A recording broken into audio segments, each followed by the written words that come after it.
second part, the bonus part of our episode with CJ. So CJ, I said before that we would go into the nitty gritty of cheating. And one of the things that I wanted to ask was, now that you've been out in the public with this subject, and I'm sure you've encountered people that have told you, I went through the same when my parents cheated, or my parents cheated on my mom, or whatever. I feel like you are one of the persons that can see a lot of stories from up close, right? That people open to you because you're so open about it. What can you tell us? Like, is that a common thing? I feel like, as I said before in the other episode, we need to open more about this because it happens more than we think of. Absolutely. It's actually drearily common. And one of the issues is that as people get older, as we have longer lives than maybe our grandparents had, the longer you live, the more opportunity you have for infidelity. And one of the big game changers was the development of ED drugs. In the old days, after a while, a guy wouldn't be able to get it up any longer. And yes, that would pretty much be the end of the infidelity. These days, you can take your Viagra and you can keep bonking until you kick the bucket, basically. And I was going to say, they're too lazy to do other stuff as well. So that was a game changer, and I think that also increased the incidence of infidelity. I've heard that, for example, in old folks' homes, in old age homes, they have a huge increase in STDs, for instance, because people are so much more promiscuous in their older years than they ever used to be. So that's a big thing, because if lifespans are short, you don't stray as much. Yeah. And also one of the problems these days is that people have much higher expectations. And so if they aren't getting what they want from their marriage partner, or they're going through a little bit of a rough patch with them, then it's very easy to decide to try somebody new somewhere else without any of the baggage, without any of the responsibilities, and it's a fun thing to do. Now, there are still a lot more men that tend to be unfaithful than women, but the gap over the years has been closing steadily. So from the statistics I've seen, it's still more men than women, but the women are sort of slowly catching up. And I think that may be because women usually have more responsibilities. They may now hold down a job and they're also having to look after the children. And the man can just sort of go off after work and come back and have dinner, and they don't necessarily contribute to looking after the children or cleaning up the house or any of that. Despite all this women's lib stuff, there's still so many marriages where the division of labor is done that way, and it doesn't seem to make a difference if the woman is going out to work too. So that is a problem. And also, there are so many reasons why people stray. If men have a job where they're traveling, or women have a job where they're traveling to other locations, makes it very easy. Single person in a hotel room syndrome. Yeah, totally. Yeah. I was telling a friend today, because we were talking about this, and he was like, you women have the power in your hands, but you don't realize it still. And he was telling me how he's so happy that when he's like talking with his friends and they're telling him like, oh, I went out with this girl, she's amazing, but I'm texting her and she ghosted me, man. Like, she's not talking to me anymore. And my friend, who's a guy, he's like, yes, it's amazing. And the guy's like, why are you so happy that they're doing that? And he's like, because that they're allowed to do that as well. The thing is that we come from a society that we're trained to think that we clap when guys have multiple women, and then we just call whores to the women that think alike. And I feel like it's shifting a little bit, and I feel like with that statistic, it's something that we can see. And another thing that I told him, based on the last comment that you said, it was like, if I'm on the dating apps, which they amaze me sometimes.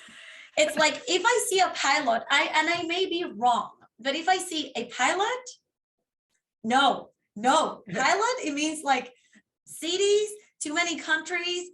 You have a girlfriend in at each city. I'm sorry, but I just don't trust it. Maybe I'm biased. Maybe I'm like being unfair, but that's the first thing that it comes to my mind. It's like, from the pilot, no.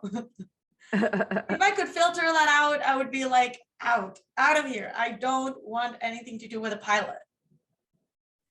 I don't know if it's maybe because I had a friend who was a pilot and I saw everything that he did.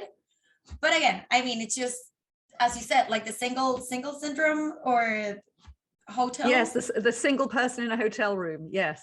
Yeah, you want to give it some use, I guess, like with Yes. whoever. Yes, and it's not just men who travel, it's also women who travel end up having a lot more affairs. Yeah, totally. You know, and you're there, you've got nothing to do in the evening after the work day is done, and you're lonely, or you go to the local bar or the bar in the hotel and somebody's sitting next to you and you get into a conversation and before you know it, something's happened.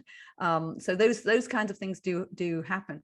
But, you know, there are also the kinds of guys, or more guys than women with those, with this particular situation, who would be, you know, pathologically opposed to monogamy. There are some, my ex came out with a wonderful statement. He said, well, if it's not in your nature, monogamy can be a prison. And I found out that he had been unfaithful throughout the marriage. And that's all well and good, but you need to have a consensus on that. It needs to be a consensual type of deal. And so many women are forced into open relationships because that's what the guy wants, and they're busy doing what they can to pick up the crumbs. And that was offered to me too. My husband offered me a part-time marriage position when I found out about his girlfriend. And I actually thought about that for a few months and, you know, tried to get my head around it. But eventually I realized, no way in hell, you know, it wasn't what I wanted. And yeah, you have to be there in order to accept it. Well, you know, I do know one or two open relationships that really do work, but that's because they are 100% what both partners want. Yes. And what they wanted at the beginning, basically, usually, or if they come to it within the relationship, that they both come to it at more or less the same time and they agree on it. But it doesn't work if one partner is more into that openness than the other. It really doesn't. It doesn't make for a happy union at all. Yeah, no, I feel like nowadays that we see this, like polyamorous and non-monogamy. Like, again, I'm in this dating apps, I see more than one couple being like, oh, we're just a couple looking to have fun. And I'm like, no. Like, I still believe in monogamy. I'm with you there. No. Yeah, no. And I feel like I still have, maybe I'm silly, but I feel like I have the dream of monogamy, you know, that finding that true love. And I am open-minded. I'm very open-minded. And I'm not close to the option of maybe trying some other things, but it's not something that I see myself doing right now. It's something that maybe, and this is me talking out of my mouth, you know, like, it's just like, maybe when I have my kids, they're all grown up and I'm bored as you are, like, maybe we could try something else. But this is like 30, 40 years down the road, not right now. Like, that's not the way that I see. I still have the dream of finding my soulmate and being monogamous, you know? And I feel like it's so hard to find that right now because of all of the options. And it's funny because you already answered, but one of the things that I was like, should I ask or not, was like, was your husband, like, was he cheating before that time that you found out? And yeah, so he doesn't believe in monogamy, for what I understood, right? He did not believe in monogamy. Nope. And that's a part that sucks, right? I feel like sometimes, like, if you don't believe in monogamy, why don't you find that girl that agrees with you, right? Why fool the other person?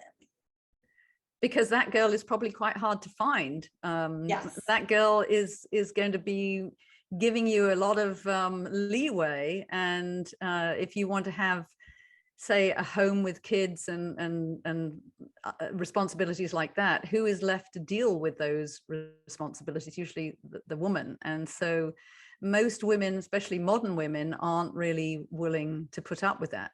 I'm not saying that there aren't people out there who are quite happy with open relationships. And as I said, I've come across a few, but, you know, when trouble happens, say, for example, one partner gets sick, who are they going to look after? Are they going to look after partner A, or are they going to look after partner B? What if both of their women on the go get sick at the same time? Who are they going to help? You know, whose interests come first? And that was one of the things that was so obvious to me when I was offered this part-time marriage position and I started thinking about it. It was very, very clear that my ex was putting his own interests and the interests of his new girlfriend, or not so new girlfriend, but she was new to me, and her interests ahead of mine. And why would I want to be stuck in a relationship like that when my interests are third in the list? That just didn't work, especially when I got breast cancer afterwards. It made it so crystal clear. I would have had to have been a baboon not to see it. So yeah, no, I wasn't interested in that. And do you think, now that I'm talking to you about like people are polyamorous, do you think swingers is the exact same thing, or is it somehow different? Well, if you're talking about swingers, people just occasionally having parties where they have sex with other couples, partners. Infidelity is infidelity, open infidelity, that's the same thing. I don't see an awful lot of difference. And one of the things that it's very hard for a lot of people, especially women, not to get somewhat emotionally involved with people you have sex with. And that will definitely complicate how you feel about your permanent partner. So it's a slippery slope. You can maybe think you can stay non-involved when you're doing it, and then find that you are getting more involved and more attracted to that wonderful guy that you don't have to talk about, you know, taxes and problems with the children with, and your existing relationship starts to fail as a result. So I think it's all part of the same story. Swinging, open relationships, polyamory, it's all the same, really. And what do you think is the most, I mean, now that you've been like more in contact with people, I guess more people's stories about cheating and everything, if there's one, what would be like the most common factor to lead people to like do the cheating? I think in some ways, marriage can destroy passion.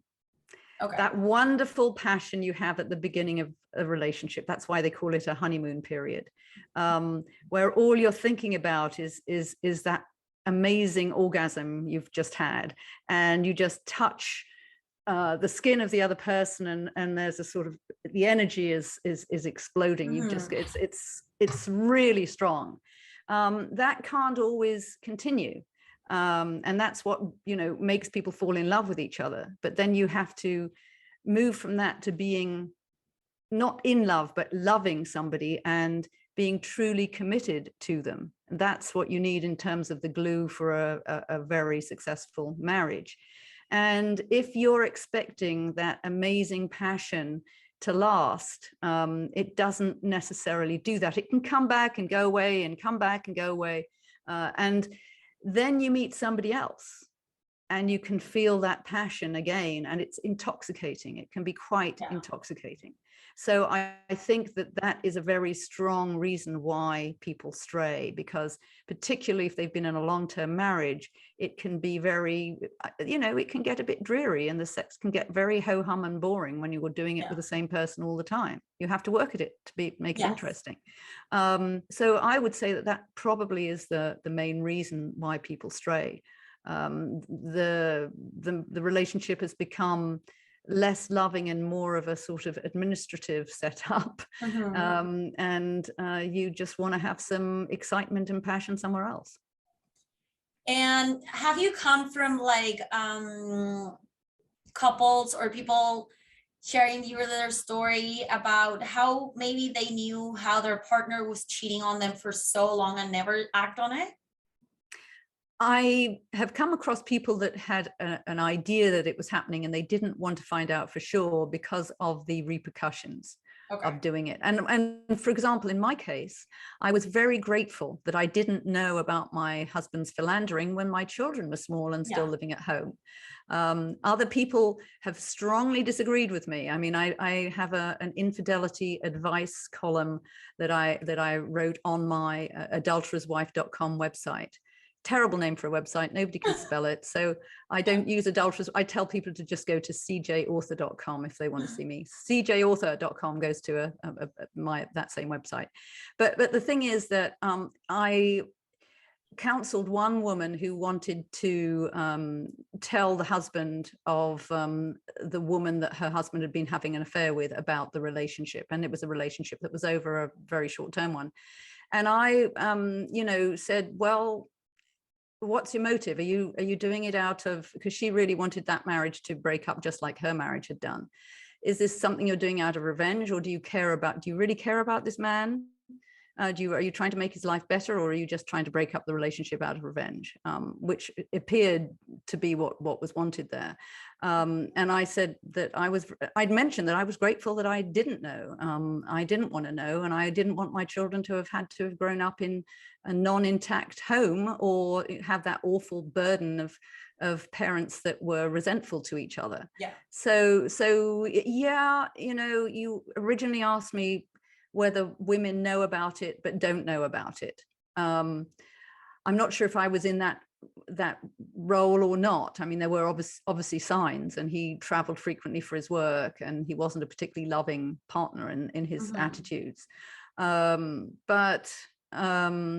Yeah, in many cases, people don't act on finding out more just because the repercussions are too dreadful to think about. They don't want the marriage to fail. They don't want to have to split up all the assets. Yes. It's just which for many people impoverishes them. You end up with 50% of what you had before, if you're lucky. and for many people, that's a real major hardship. So a lot of people just grin and bear it.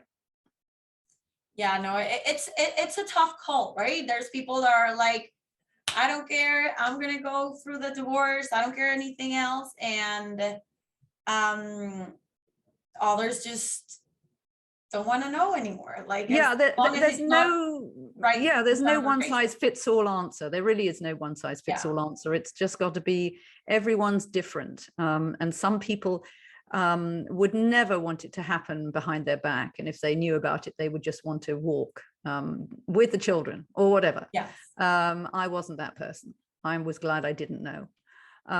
So and so many, for example, a lot of celebrity marriages are semi open because one partner is, particularly the celebrity partner, is probably having affairs up the yin yang, so to speak, but their spouse will put up with it because they want to continue with maybe the lifestyle, and they want to get whatever crumbs they can from their partner. Totally. But generally, it's as I said, it's not a recipe for happiness, but that's a common story. And what is your view on marriage right now? Would you get married again? Marriage is a different story when you've already had your kids and you already own a home and you don't have to do any nest building. I think marriage is absolutely essential. Well, no, some people would not agree with me, but my view is marriage is very important if you want to have children. And the one thing about marriage is you have said that you've made a commitment, which if you're just living together with somebody, you have not said you've made a commitment. And that means something. It really does. But at the stage of life that I'm in now, I'm really happy on my own. It's wonderful to see people. It's wonderful to have a boyfriend, all of that kind of stuff. But I don't have a great desire to get married because it's not something I need anymore. I'm not closing the door to the idea of it, but at the moment it doesn't particularly appeal. I'm glad I was married. I'm glad that marriage is over. Yes. But, and for my kids, I can understand absolutely why they would want to get married, because they're at a different time in their lives. And they also, I would hope that they have marriages with longevity when and if they get married. So that would be my hope for them. And I could understand why they would want to do that. And now, I mean, with, as you said, like marriage is lasting so long, like way longer than before. Do you think, from your experience and from your like exposure that you've had for what you went through, do you think marriages lasting this long would be like able to stay monogamous, or Yeah, I don't know whether marriages are lasting longer than before. I think there are more divorces than there used to be. It's not till death us do part anymore, which was the case for my true. parents and grandparents. Mhm. My parents didn't have a perfect marriage, but there was no way in hell that they would have considered getting divorced. So yeah, I would say, though, that in terms of long-term marriages, yes, there are. The longer the marriage, the more opportunities and the more likely you will stray, or one partner will stray. But it just depends. I think there's certain cultures that are more committed than others in terms of marriage. I think some of the sort of older European style morality cultures will have more of an idea of marriage being a commitment, and Yes. that you stay together for the good parts and the bad parts, in sickness and in health, as they say in the marriage vows. And in America, because it's so much more of a me culture, and short-term gratification and all of that, that makes it hard for marriages to live up to that ideal. They won't. There's always going to be compromises and difficult periods that you have to have a sense of commitment to want to work through it. Yes. It's not as if it's going to be wonderful all the time. Yeah, it's true what you said. Like, I feel like, so I'm from Latin America and I come here to North America, and you see the difference in culture. It's so big. You would never imagine that it's that different, but it is. And as you said, like morality and how they're just like for quick fix, and that's it. And they're just like more detached. It's the way that I see Americans more likely, or here are Canadians. And it's been a shock, let me tell you. Yeah, I did not know that. Some people might say that a lot of marriages fail because of unreasonable expectations of it being rosy more than life is. Life is not always rosy. And No. so and that's one of the problems. But equally, if people are really not getting along, it's great that we do have a culture where you are able to get divorced, you are able to separate without that being completely frowned upon, as is the case in some societies. Yeah, no, totally. I feel like, so what, I'm 34 and still single, and thank So God my mom, young, you're so young, oh my God. and thank God my mom stopped asking me every year, all the time, where's your boyfriend? Where's your boyfriend? Where do you dump them all? Like, where are you gonna get married? Where are my grandchildren? And it's That's like, right, it's the grandchildren thing. Oh my God. and it's not like she doesn't have any. She has 7, 8 already. It's not like she is waiting for me to give her grandchildren. No. But I feel like she now understands that my priority is to be happy, to be fulfilled, that I'm looking for that teammate, that it's going to add me some value, and that we can build something together, that he has his life, I have my own life. It's not someone that I will be dependent on like I used to be back in Latin America, that you leave your house once you're married. You don't even know this guy, and you're like getting married. Your family's giving your entire self to this man that nobody really knows. And it's crazy. But I feel like I'm glad that my mom doesn't ask me that anymore. But it's tough. I mean, it's been a like life lesson that I've been learning for a while. And it's like, yeah, love myself first. First it's me being happy, and then look for that partner, and then work for it. Because every relationship, and I feel like it doesn't matter if it's like marriage would complicate it, I guess, but I mean, it means work. It means that you both want to stay in there, because Right. things take sour. And I think I like the way that because in effect, what you're doing is learning how to become complete in yourself, with or without a partner, Yes. which is what I've always said to be the most important thing. And what I learned to do once I got out of the relationship with my ex-husband. You need to do that, because otherwise any relationship you get into, you're expecting that person to complete you. And that's a huge burden, and one that will, in some cases, or in many cases, be a recipe for failure. Totally. Because you need to be complete in yourself. You want that person that you're with to feel complete in yourself, so that he's not using you as a crutch either. Mm-hmm. And that way you can grow together because you're two whole people rather than people that are incomplete. And Exactly. it's so easy to look for the idea of a partner as being the solution to all your problems, that everything is going to be rosy because you don't really feel complete. But when I have this beautiful Prince Charming, he's going to complete me, and life will be happily lived ever after. And it's not no. like that. Yeah. Not at all. No. Not even Disney managed to showed us the life of the happily ever after. Right. Not even, they didn't even try to show us that part. They left us to, and they lived happily ever after. That's it. Right. You don't see And what they happened. lived happily ever after for the next 2 years, maybe. Yeah, exactly. Like, we don't know. And another thing that I wanted to ask you that I read on your webpage was like, why positive thinking is good and bad. That's right. Because everybody says, well, you should stay positive, especially if you're going through a disease like cancer, that otherwise, you can make yourself ill. I mean, I had all this kind of unsolicited advice when I was going through cancer therapy from people saying, oh, well, chemo and radiation is toxic and doesn't work, to alternative therapy is all pure quackery and you shouldn't be wasting your money on it. Or if you don't stop drinking dairy, you'll have cancer again. As a Brit drinking tea with milk, that wasn't going to happen. And of course, the fourth thing, well, you got cancer because you're so tense, you're so negative, you're so stressed. I did get some of that, thank you. That really makes me feel better. So of course you're gonna feel negative when you're going through adversity, and you do not want to be beating yourself up. Feeling bad about feeling bad does not make you feel better.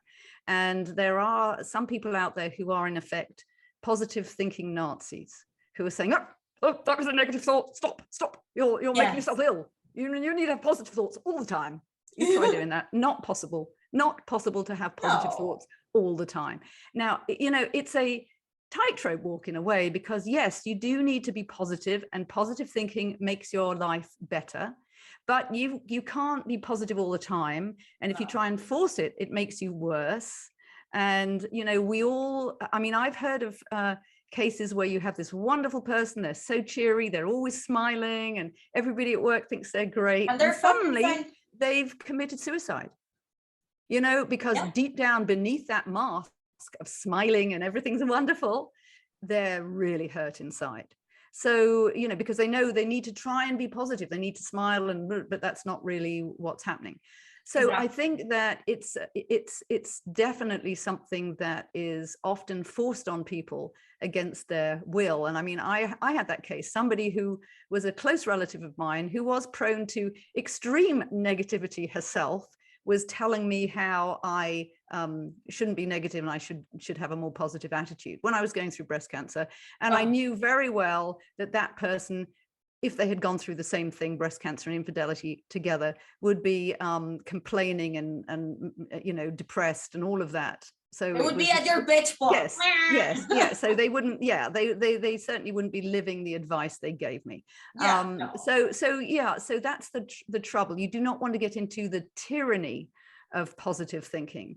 You want to have it organically happen, because you're living a life that is the life you want, that you're enjoying. You're with people that are bringing you up, not making you feel down. But you just don't want to force it. You really don't want to force it. And it's funny because the studies have shown both things. Studies have shown that, the more positive thinking people have, the better they recover from cancer or whatever. Other studies have shown that whether they have a positive or a negative attitude, it doesn't make any difference. And there are also those people who are really sort of very feisty and always, making a fuss and advocating for themselves and all of that. And sometimes those are the people that survive cancer because they're really fighting their way through. So is that a positive attitude when they're feisty? I don't know. So not really. So it's definitely a gray area, and positivity, as I said, pros and cons of positive thinking, most definitely. And I feel like you mentioned it. Like sometimes I know people are very hurting inside, and they are the ones that are on social media being like, I am happy. I woke up happy and I'm so blessed. And it's like, no, you're not.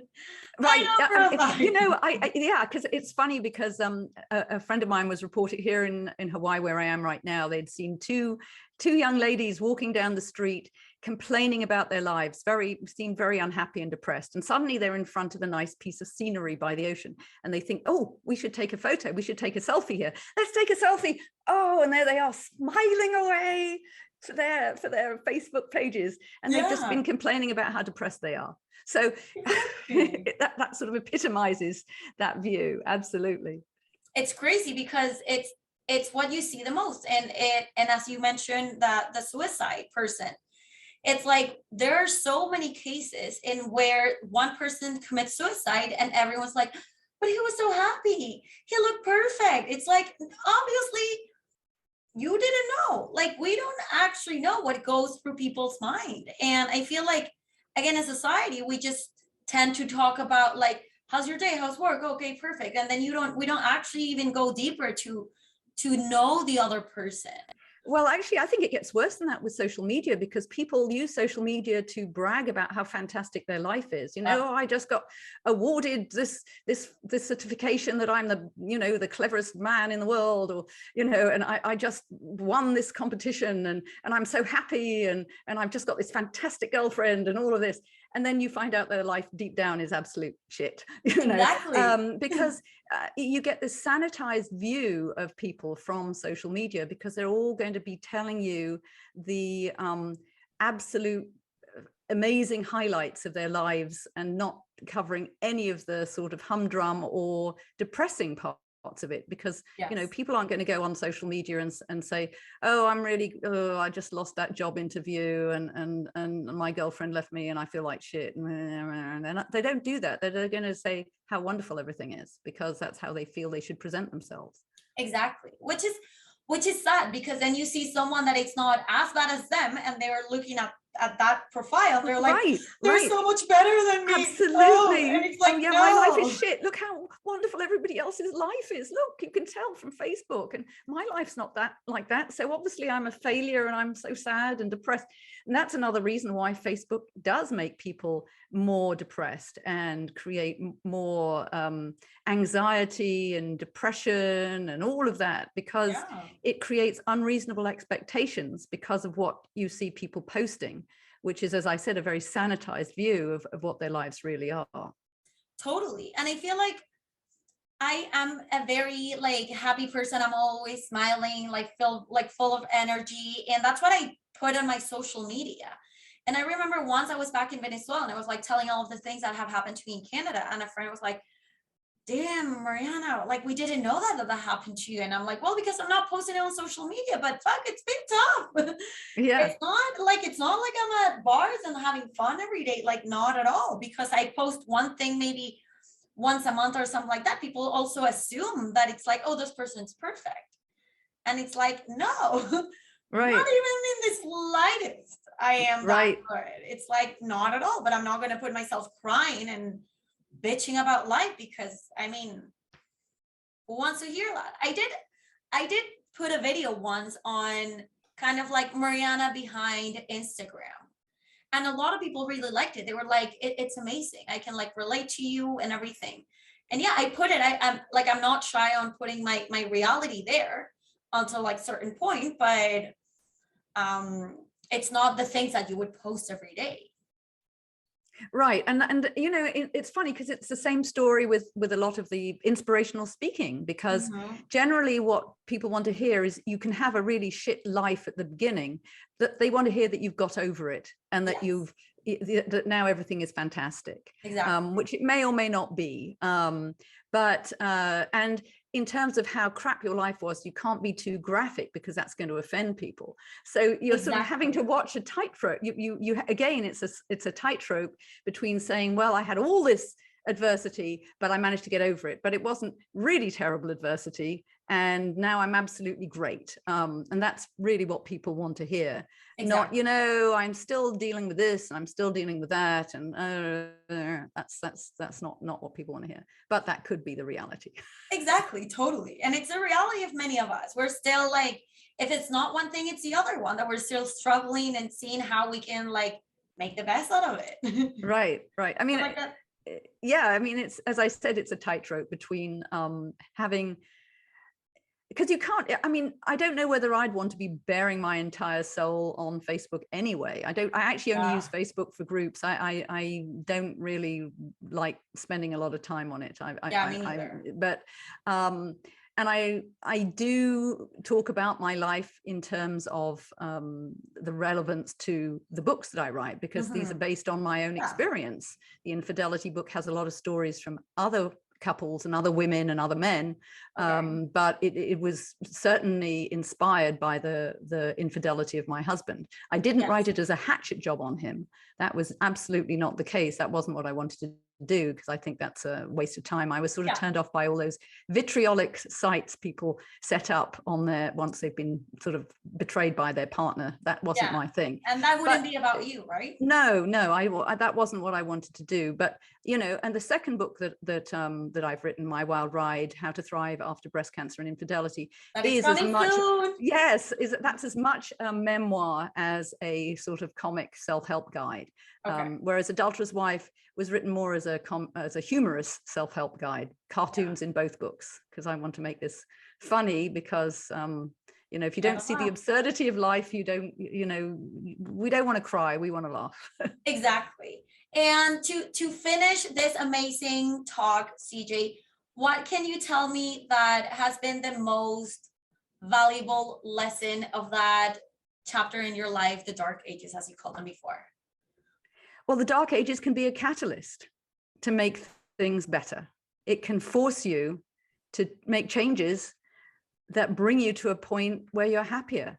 And so I want to emphasize that there's always hope after dealing with adversity like breast cancer and infidelity, that you can make your life better than it was before. And I'm proof of that. And you're also proof of that, Mariana, because you've had plenty of adversity in your life.